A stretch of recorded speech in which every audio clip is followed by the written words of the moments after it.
And girls, this is your boy, the gods above, doing another episode of Summoner's War. I know.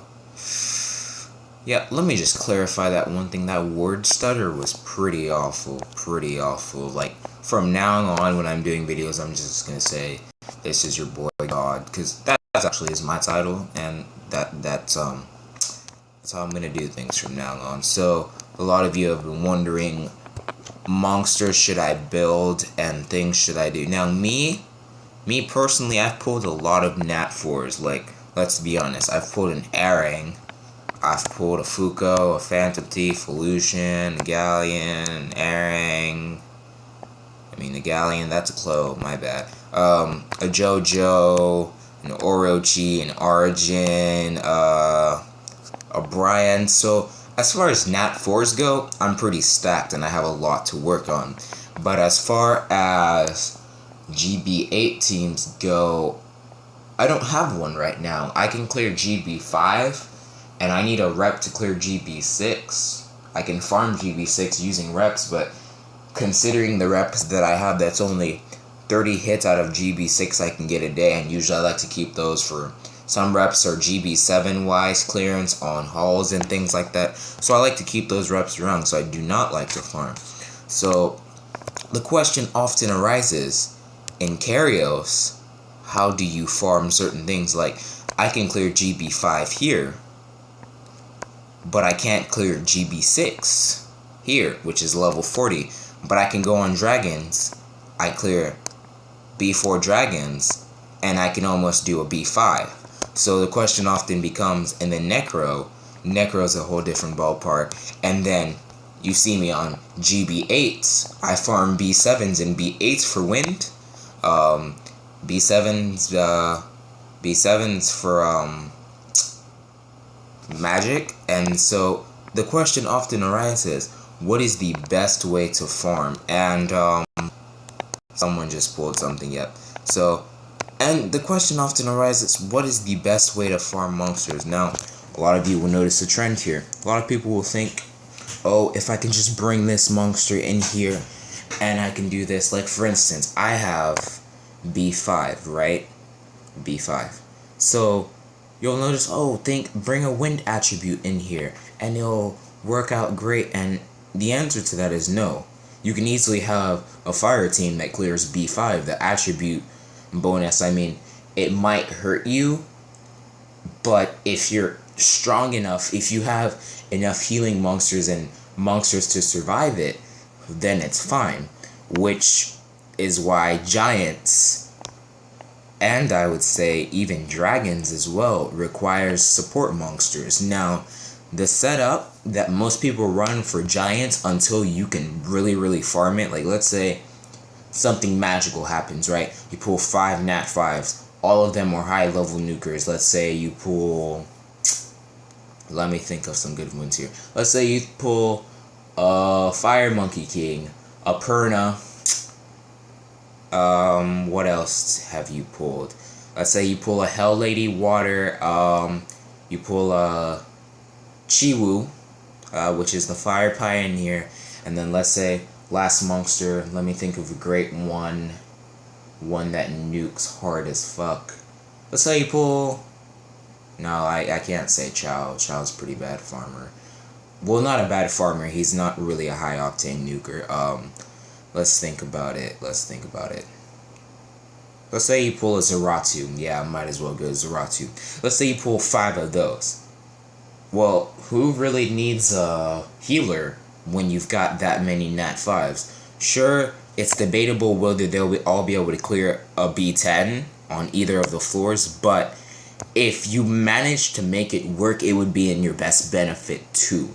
So, but either way, you're still going to need a healer, which is why most people who have, like, let's say if you have 5 Nat 4s, you might run the 4 Nat 4 setup, and you might do a healer, or aka support, or if you have, you might do 3-2, or it depends on you. But as far as me, where I plan on going with the setup of 1 nuker,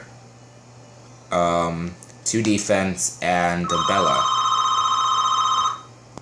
Yeah, sorry about that. That was my phone. But as far as me, I plan on going with the 3 supports, a defense, and a nuker. Now, a lot of people can say, what type of nuker does Lucian is a nuker? I'll be honest with you, but I would never take him into DB7, GB7 or GB8 or GB9 or GB10.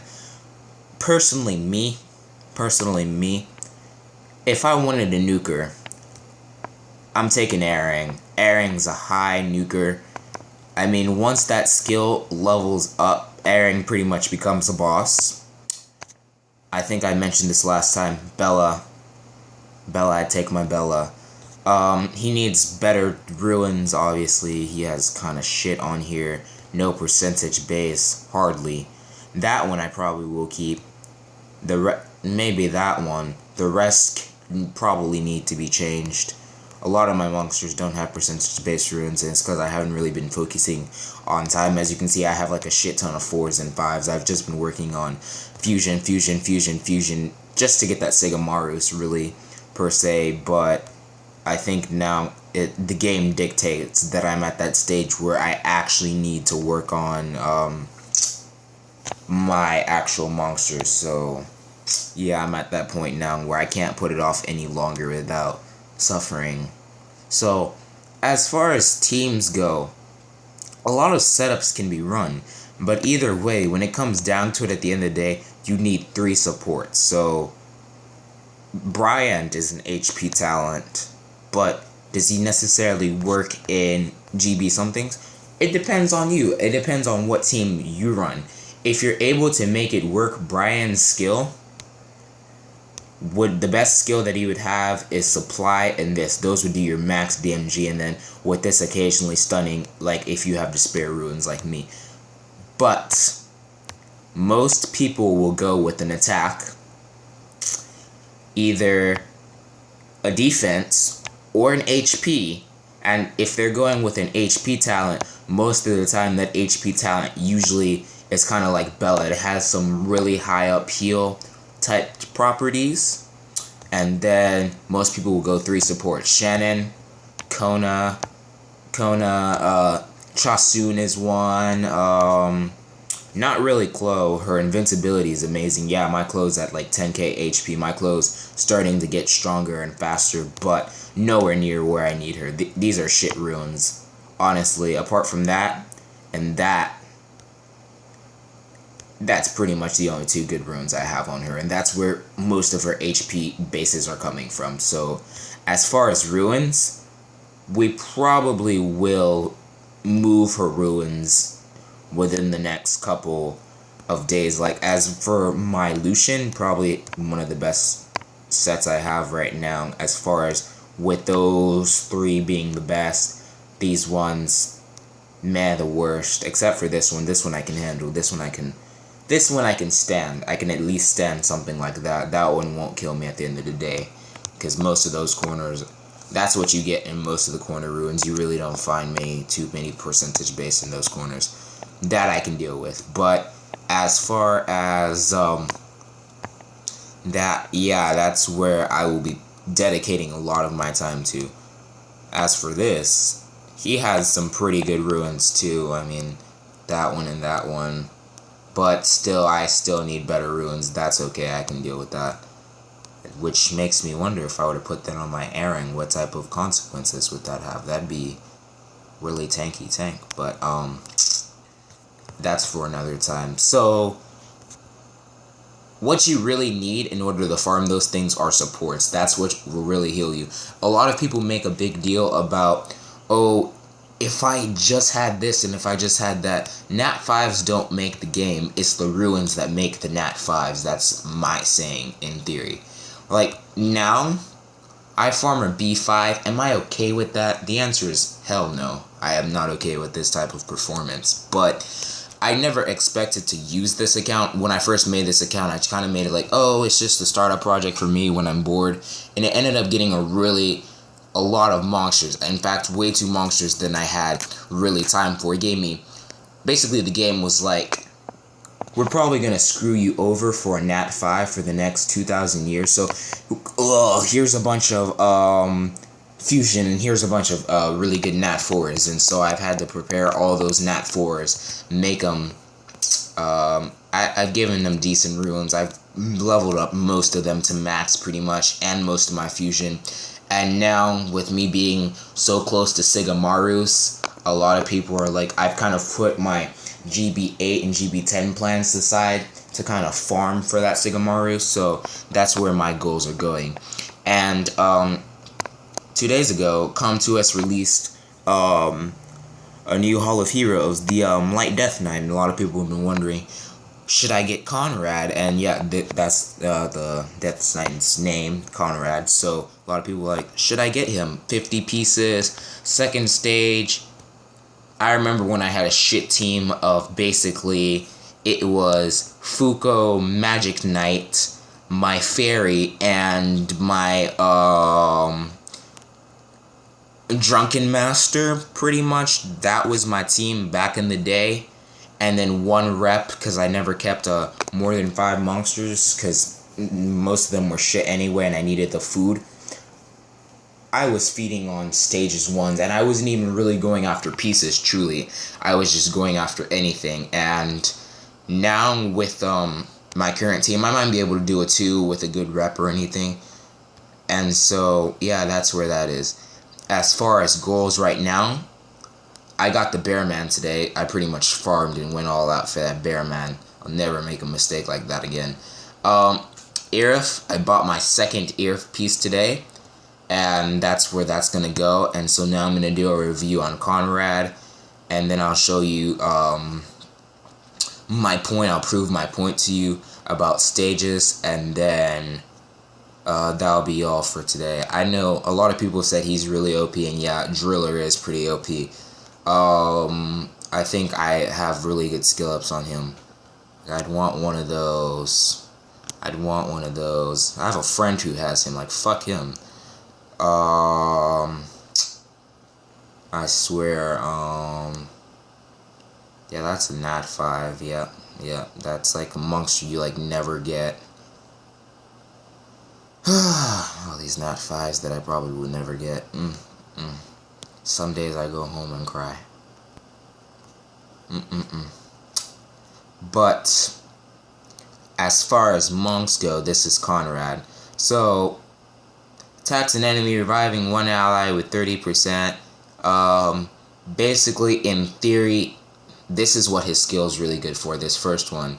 And if you'll notice, most of his skills, except his deadly blow, is like 4 to 5 turns based. And this one, I don't think it has any cooldowns. Well, nope, I take that back. It has -1 cooldown. So, basically, think about this. If your enemy is, like, near close to dying and you hit them with trade, and let's say your Vero died, I don't know why your Vero would be dead, but your Vero died, what would happen in Essential is that it would be like a trade-off. You kill that enemy, a life for a life, an eye for an eye. But if there are no revivable allies on the teams, you get a shield, which is basically like, he gives you like arena-like shield for 2 turns, which is kind of like nothing hits you. This Death Wave, it's kind of like an Arnold effect. I think it's really good for raids, personally. I would go Despair on this one, just so I could stun the enemies. And then you have that, and it disturbs the HPs. That's actually good for Hall of Wind, actually, because, yeah, that's pretty much good for Hall of Wind, which is probably why I'm going to get him, because apart from my Lucian, he has a 70% chance to, but that effect doesn't even start until I get that up, and let's say I'm at 5% right now, so I'm at 75%. The effect won't go up pretty much until I pretty much skill up Lucian, and in that time, scaling up Lucian will take a lot of time, so I've only done 1 on him. So yeah, that's pretty much going to be really bad for me, in that I need Lucian's ability to be really tanky, but it's going to take a while. As for Aang, I'm not going to skill up my Aang. She's going to become fusion for Sigamaru's, although a lot of people are like, why are you going to lose the Aang? And I know I don't want to lose my Aang, but at the same time, and my JoJo, but at the same time, when you think about it, for me, I'm bound to lose them anyway, so I might as well. But it's not really that sad because in theory, the game has given me the tools to be able to work around the loss of those monsters. Like, I'm going to lose an airing, okay? And I'm probably going to lose my JoJo, but it's not that bad because the game will give me back those monsters. In fact, the game already has. If we go in and look at my fusion, given my Kona, I already have a third Kona in storage that I don't plan on using. I could build another Kona. I have a Kali. I have an Amazon sits in my storage all day. Pulled a Prillia a couple days ago off an unknown scroll. Bang, I already have another airing sitting in my something. JoJo, I already have that. I already have that max leveled because I was planning on getting him. I have a Cassandra, and I have that. Do I have a Cassandra? I think I have a Cassandra. Let me just make sure. Yeah, I have a Cassandra. I don't even know my own monsters. I have so many of them these days. So I already have enough tools for kind of new monsters, basically. So that doesn't really bother me too much when I look at it and I'm like, I haven't gotten that. So these are where my goals, these are what's consuming my time up. But for a lot of you, you should be trying to, especially low levels, you should be trying to farm for those high essence monsters and things like that. So yeah, that's pretty much really all I gotta say about that. Yeah, I didn't expect that, but that's really where your goal should be. And as far as reps are on Giants, I'm on GB9 right now. Probably gonna not clear that for a while, not until I build that nice setup. And once I build that nice setup and once I can get it really, really, really strong, then I'll probably go for GB9. And considering airing's really strong on that, I might even fuse a second airing for that. I might make that after I'm done with Sigmarus, considering I'll be lacking an airing. But by the time I'm done with Sigmarus, I won't be close to the ear for a while, so I'll be using Sigmarus. I'll basically fuse for a second airing and start fusing for some of my other materials, but basically I'll be putting it into farm for the monsters that I need for higher level raids and stuff. So I think that's pretty much it. I don't think I have that much more. Sorry there's no music to guys. It was just a commentary or review. I will post a second video in a minute showing you my point as far as floors. So stay tuned for that.